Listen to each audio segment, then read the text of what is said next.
Yeah, but he has a significant criminal history. There have been quite a few break-ins in businesses lately. Do you think this is related?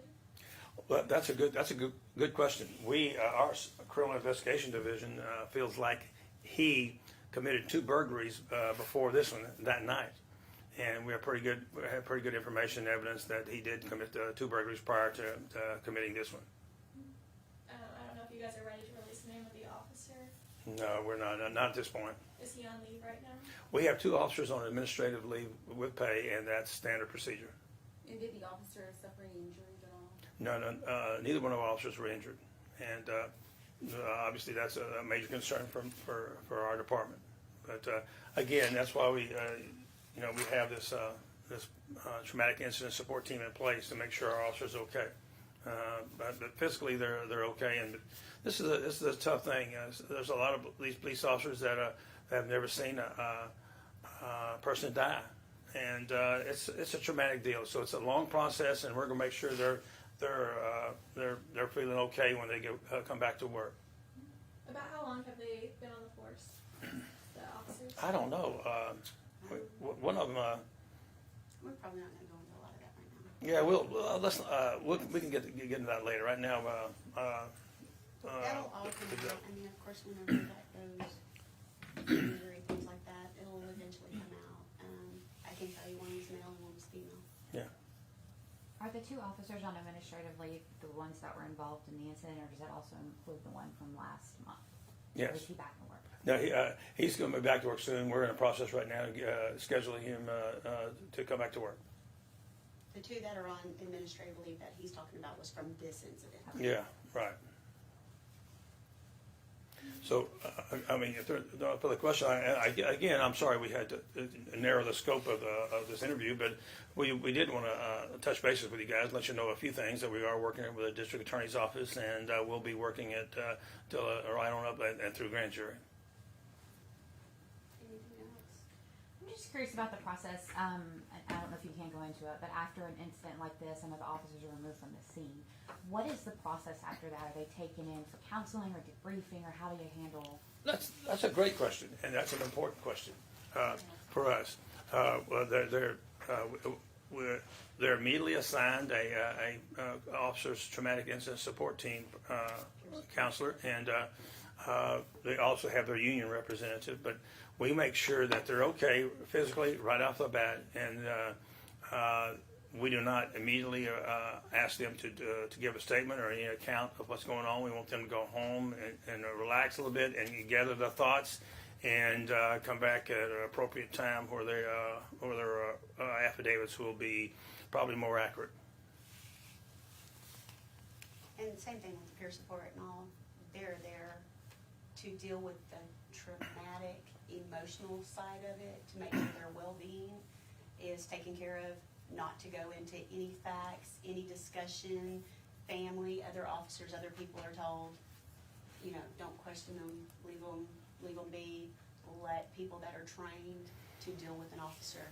Again, like Tan was asking yesterday, different questions about Blue Souls, different programs that we have that help officers. You have seen a lot of suicides because of the exposure officers have to violent incidents and just absolute heinous crimes. So we're doing a better job.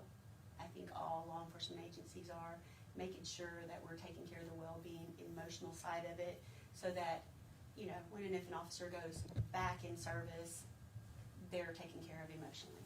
And that's the main thing. We want the officer to come back as soon as possible, but make sure that he or she is mentally and physically ready to come back. And we have a very good program in place. We're proud of it, and we train our officers and our support officers on all the new techniques, and we're proud of this. But we want officers to come back when they're ready. And of course, that'll all carry through the judicial process.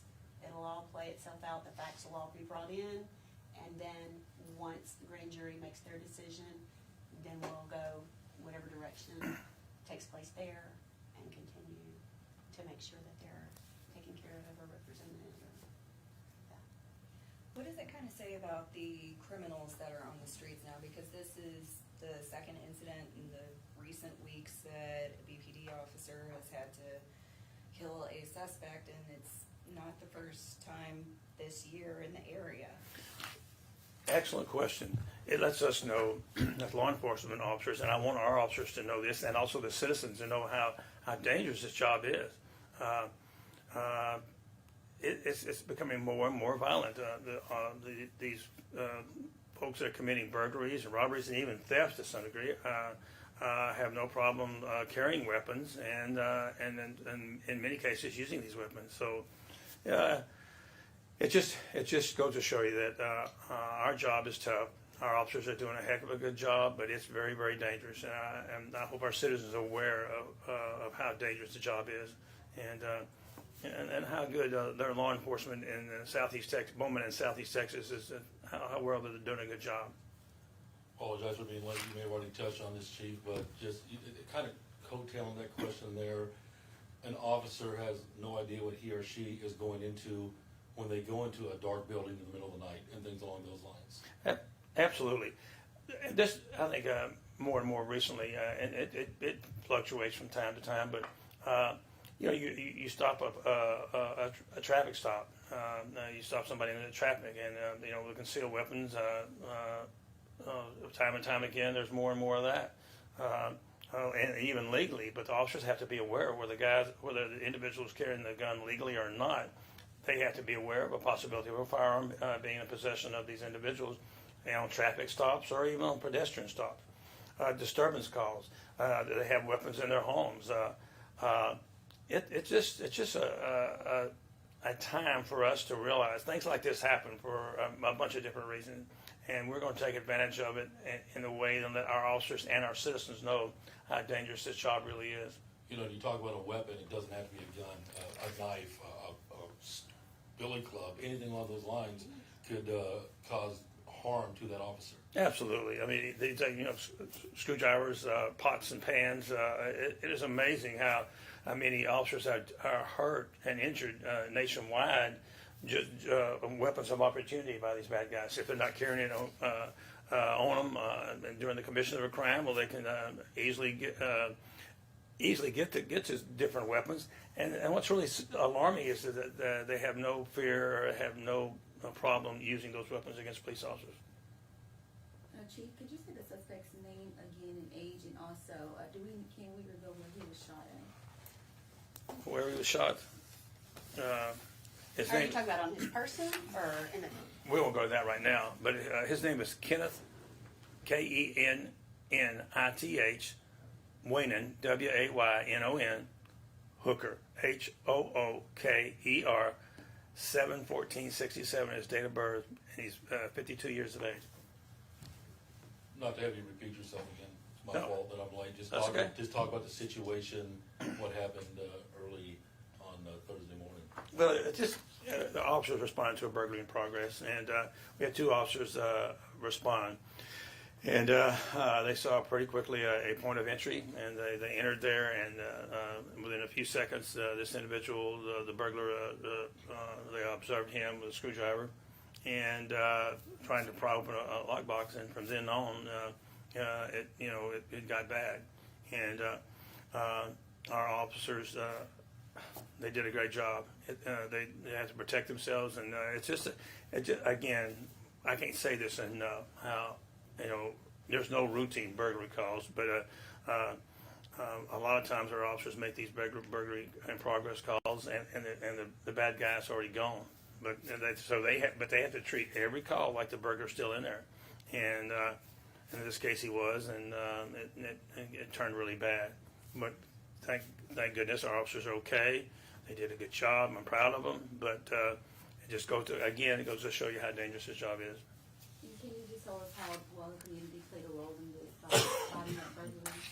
Yes, we say this all the time. Our public relations folks say this all the time. You see something, say something, and a citizen saw this happening and called and gave us enough description to get there as fast as we can and make the entry and make the arrest. Or at least got there before the burglar left. And so again, our citizens, we are very proud of the support that we have from our citizens. But we worked really hard for it, and but we're proud of the way our citizens are getting involved, because we cannot do it ourselves anymore. We need all the help we can get, and we sure appreciate the citizens getting involved and trying to help us do our job. When you talk about citizens get involved, call you, not try to interfere or approach the suspect or whoever may be committing the burglary? Absolutely. We don't. We want y'all to get involved by calling us. So we don't. We'd rather y'all not intervene. We'd rather our citizens not intervene. I know some of them would like to, and some of them do. But we would rather they call us and give us as much information as quickly as possible, and then we'll take care of it. And just be patient. Call us and get out of the way, and hope the cavalry arrives soon. Also, and that you may see more violent encounters with more involvement, people calling in quicker instead of officers responding to a burglary that took place, maybe going out an hour or two later. The quicker our response times are, the quicker we are getting involved in those types of in-progress calls, it's going to be more violent. You're actually going to be confronting those people. Don't know anything about them, you're approaching them. Our tactics, we are trained when you're in a building, especially if it's dark, you have your flashlight and you have your gun.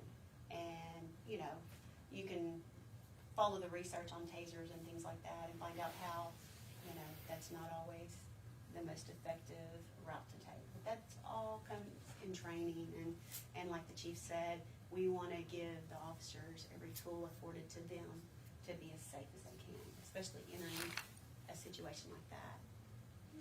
I'm not sure if you'd be able to comment on this or not, but given the fact that there were 2 officers on scene at the time, and there was one able to at least help secure the scene, does the other then give life-saving measures or try to stop bleeding or give any kind of first aid at that point? Generally speaking, it doesn't make any difference. Our officers are trained in first aid and being able to stop the bleeding. So, and I think it's happened many times in the past. Our officers have sometimes they've inflicted the injury, and sometimes they haven't. But regardless, they're capable and have done so in the past, and we expect that to, whenever possible, to be able to do that.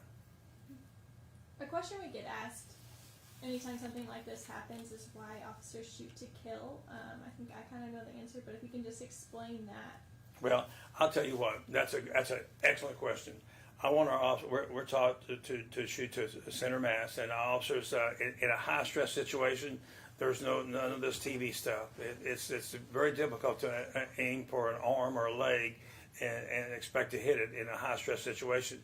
We do not want to hurt anyone, but if we're justified in using force, deadly force, I want our officers to shoot for center mass, and we're not causing the situation, they are. So it's a tough situation. I know it sounds kind of harsh, but we don't shoot to wound. We just shoot to stop the bad guy, and hopefully he'll live, but the main thing is stopping him, and we have a better chance of stopping him if we shoot for center mass. And when they're being approached by someone with a weapon, they just have seconds to make up their mind. Absolutely, and that's exactly right. And we have an excellent training department and division, and we stress realistic training. And I'm proud of the training that we have, and it helps keep our officers safe and the citizens safe.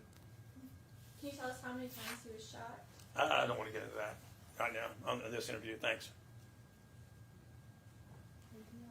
Thank you, guys. Appreciate it. Thank you very much. Again, I'll release something in a little bit, updating the public and all on the suspect's name and basic information on him. We're not going to go into, you know, all his business or besmirch him. We're going to leave all that in the courts. Okay. Thank y'all very much. Thanks, Chief.